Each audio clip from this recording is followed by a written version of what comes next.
Hi, everyone. I'm so glad that you're back with us this week. Today, I want to talk about the elephant in the room.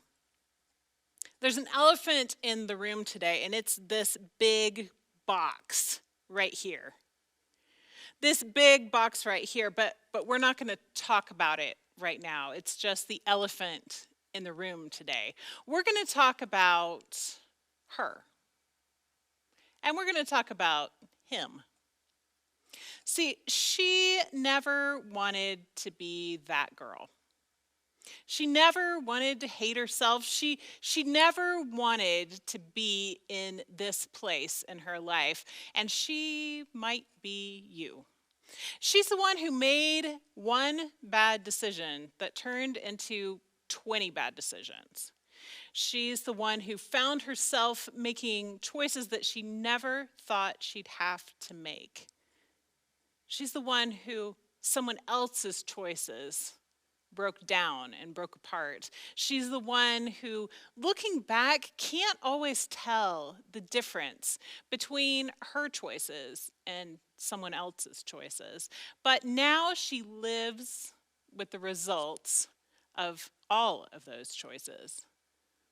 Most days, it hurts her to look in the mirror. And on her worst days, she feels stupid, cheap, used, weak. And if only she could put all those choices back in the box and start all over again. Because she never wanted to be that girl. And he doesn't want to talk about it. He doesn't have time for this. He just really doesn't have time. You know, he might be you. He might be someone you know. He's the one that checks out. He checks out on his phone. He checks out in his drink. He checks out in the job that he just can't seem to come home from. He can't think about it because he doesn't know how to fix it. It happened so long ago. It's something that is better just left behind if he thinks about it. It happened so long ago. If he can just push it back into the box where he stuffed it, then maybe it will disappear. And every time he stuffs it back in that box, less of it fits there. The more of it refuses to stay stuffed away. And it's getting hard to shut the box. But he doesn't want to talk about it. Now, I might be telling my story, or my mother's story, or my sister-in-law's story, or my best friend's story. Maybe it's my coworker's story, or really it could be anyone's story. I might be telling my dad's story, or my brother's story, or my neighbor's story, or I might be telling your story. I might be telling all of our stories because it's a story so common that songs are written about it. I might be telling a story that sounds so close to your story that you can't believe that I know your story. And I do know your story. It's not the details that I know. I'm not a mind reader. I'm not a fortune teller. I'm not a private investigator. I don't go prying into people's closets to try to look for skeletons in there. But I know that each one of us has a story, like his or hers, that we're connected to in one way or another, either as the participant or as a bystander. A story where it ends in a very dark and very lonely place, where we can't see our way forward, and we find ourselves living and reliving those stories. Because we each have a story that just won't stay in the box. Simon Peter was one of Jesus' disciples, and well, he used to have been. He wasn't quite sure anymore. He also had a story that wouldn't stay in the box. See, he had followed Jesus around all over the countryside for the last 3 years. And he was listening to him teach. He listened to him tell people that they were forgiven. He listened to him, he watched him, and he saw everything about his life as he performed miracles and made his way around the countryside. But then he had turned his back on Jesus at the most critical moment. He had denied that he was Jesus' disciple 3 times, while Jesus was beaten and tried and executed. While Jesus was then later reported to be alive, Peter wasn't sure. He had to see for himself, and so he ran to the tomb to see if it could possibly be true. But then Jesus appeared. He appeared to them in the locked room, and Peter was beginning to believe that Jesus was alive again. But it was so confusing. On top of all of that, if Jesus was alive, did he know that Peter had denied him? I mean, of course he knew, right? That's a dumb question. Of course, if he was alive, then he knew that he had denied him, right? It was Peter's denial of Jesus that was like a thick fog between him and Jesus. It was just hanging there between them. And this thick fog between them was shame. Like we learned last Sunday, grace finds us in our shame. And so as we pick up the story of Peter in John chapter 21, the way the story starts should not be unexpected. Jesus shows up again. And let's read it together.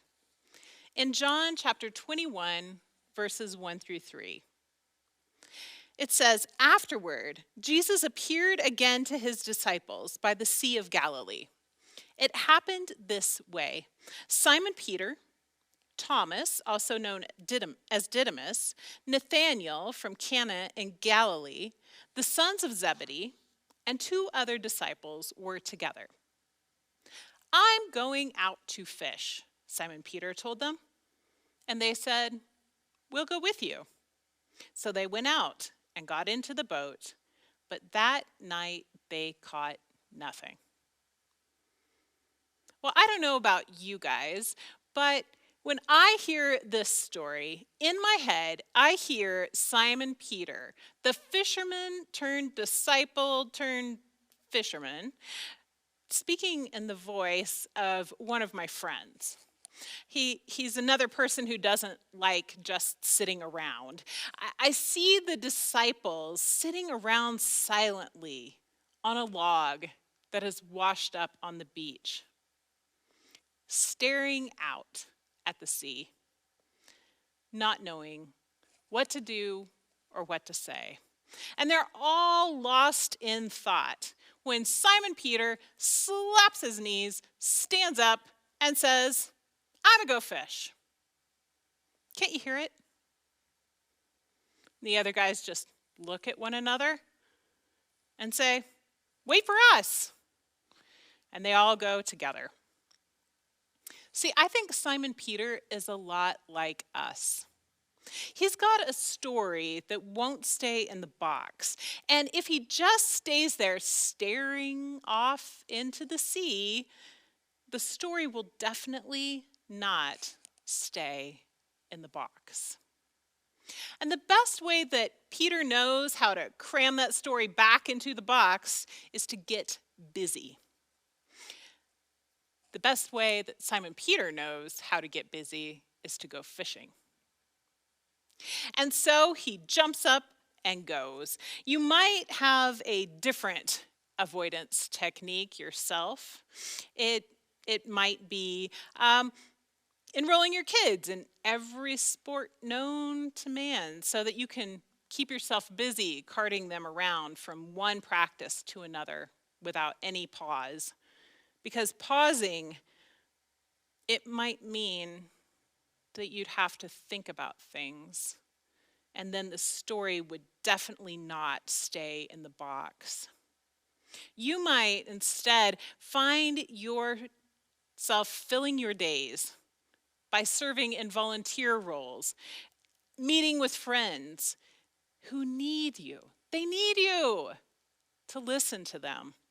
Because if you spend all your energy listening to other people's problems and serving everyone else, then you definitely won't have time to think about your own story. You won't have to talk about yourself if you're always listening to others. And you can't talk about that story.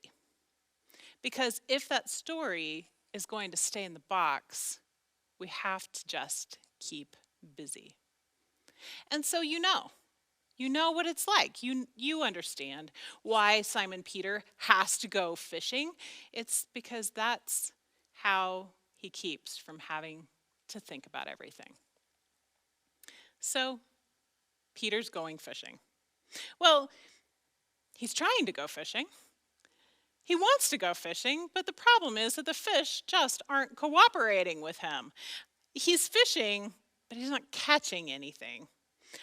All night long, and no catch. Of course. Let's catch up with Peter's story in verse 4. Early in the morning, Jesus stood there on the shore, but the disciples did not realize that it was Jesus. He called out to them, "Friends, have you any fish?" And they said, "No." He said, "Throw your net on the right side of the boat, and then you will find some."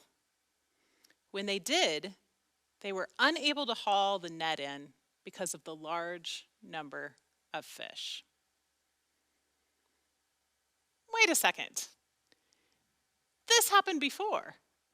How many times is it going to take before they realize that that's Jesus on the shore telling them to put the net on the other side? See, that's not how fishing works with the net. One side of the boat is the same as the other side of the boat, or it should be, unless God is specifically intervening in this situation. And that's exactly what's happening, because grace finds us in our shame, and grace is about to find Peter. Let's see what happens.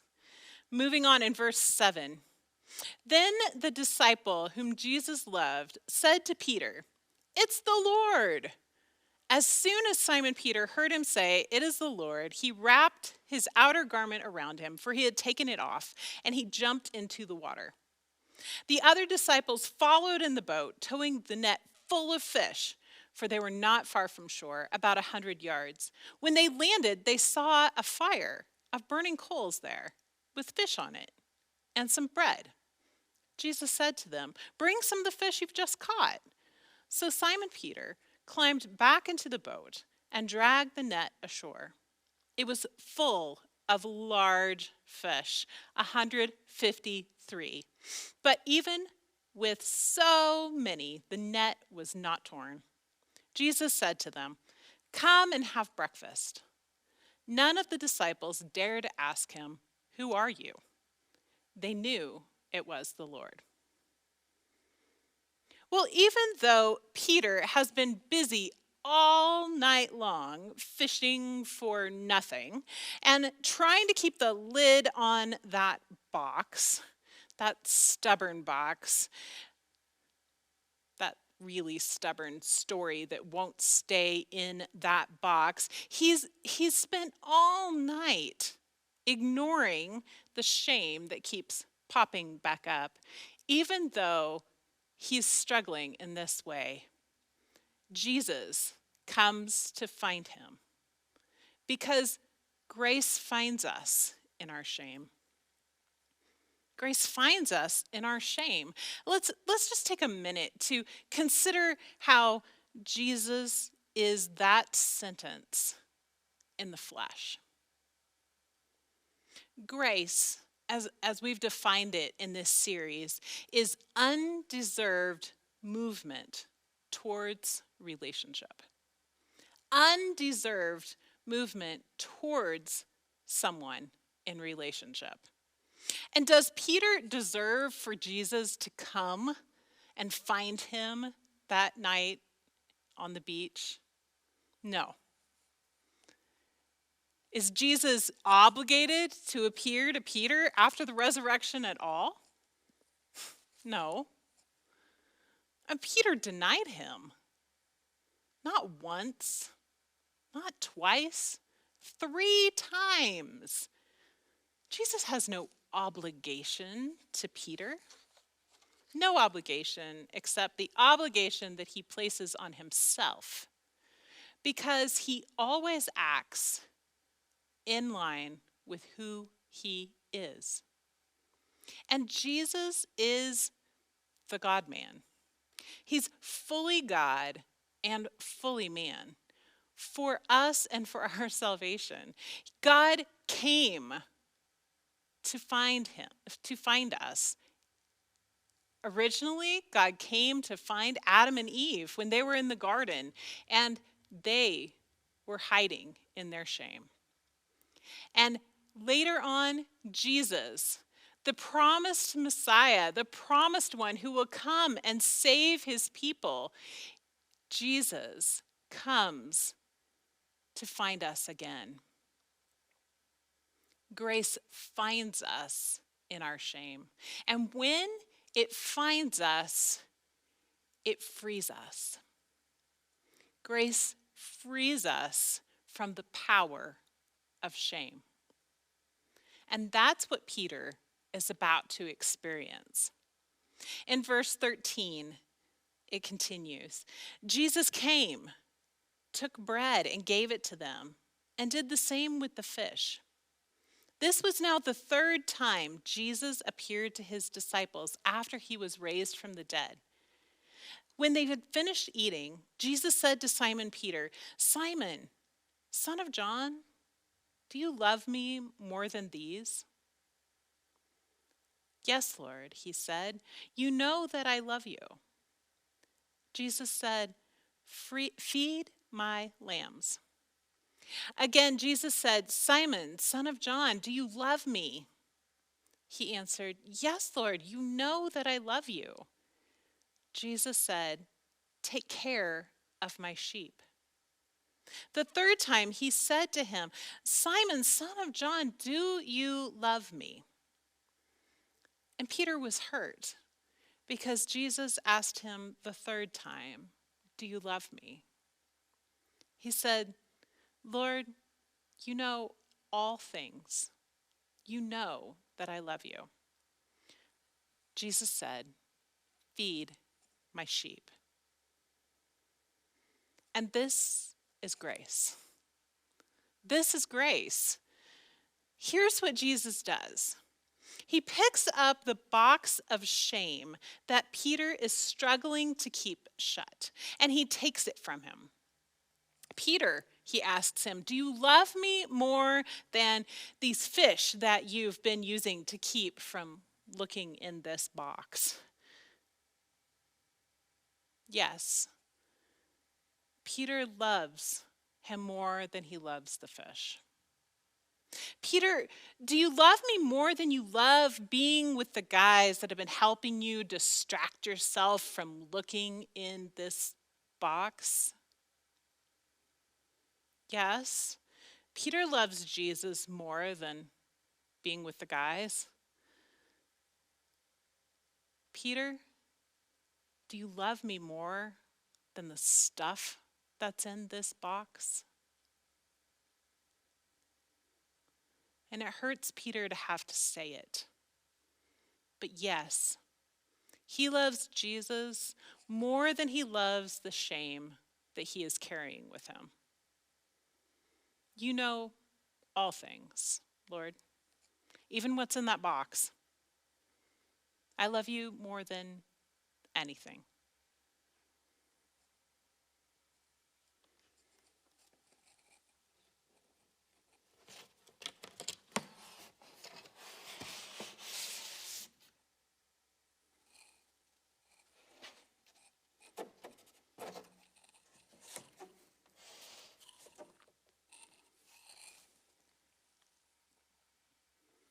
It's empty now, Jesus might say to Peter. And I've got some things for you to do. Things you couldn't do while you were busy avoiding the shame.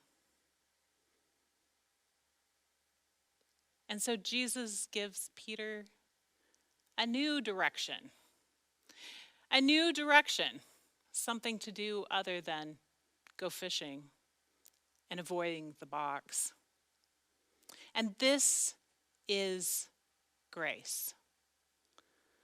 Grace frees us from the power of shame. Just as grace freed Peter from the power of his shame on that day on the beach with Jesus, grace frees you and me from the power of our shame. One of the biggest challenges in letting Jesus look in that box is that it holds all the stories that we want to avoid. All the things we don't want to remember, that we are busy, very, very, very busy ignoring. And shame tells us that those are not just things that happened to us. They're not just things that we did or things that we've carried with us for all these years. We don't really know if we're responsible for them or not, but we're carrying them around with us. And shame tells us that whatever is in that box is now what we have become. The guys on the beach that day with Peter could have borne the labels that they had given themselves by turning their shame over their actions into who they were. There are labels that they could have kept forever. Peter, the denier. Thomas, the doubter. Nathaniel, the passive. James and John, the fighters. And the other two, the unknown. They could have kept the labels that they had chosen for themselves by changing what they had done and the guilt that they felt and the shame that they bore into things that held them back, by deciding to define themselves by those labels that the shame gave them. But shame holds no power over us because Jesus' grace frees us from the power of shame. Shame can no longer tell us who we are. And how is this possible? How is it possible that grace can free us from the power of shame? It is possible because of Jesus' death and resurrection. That is the ultimate act of grace coming to us when we don't deserve it. We can't ever earn it. And Jesus instead, through his death and resurrection, make it possible for us to be freed from that shame through his ultimate act of grace, coming to us when we don't deserve that God would ever pursue relationship with us at all. And Jesus died to free us from the shame that we've been carrying. Because the grave is empty, the box is also empty. And today, if you believe that the grave that once held Jesus' body is empty, then we need to live like the box that held all of the stories that we couldn't keep down, all of the shame that we carry around with us. We need to live like that box is empty as well. Because grace frees us from the power of shame. And so I encourage you this week to go and live like that is true. Today, if you are here or attending online and you aren't sure if you are a Christian or if you're sure that you're not, I want you to know that this offer of grace from Jesus extends to you as well. Grace not only frees us from the power of shame, but grace is completely free to everyone who chooses to take it.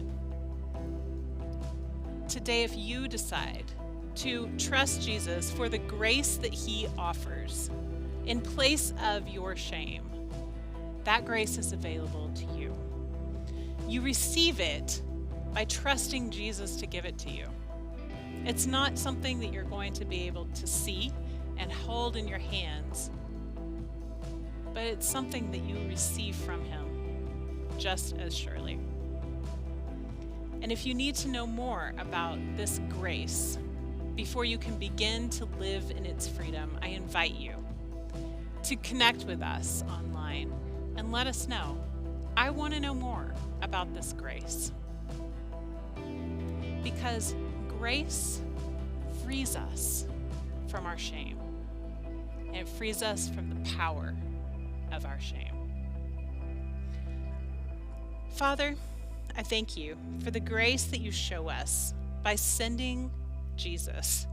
Thank you that he died for us and was raised to new life so that we can live in this grace that frees us from the power of shame.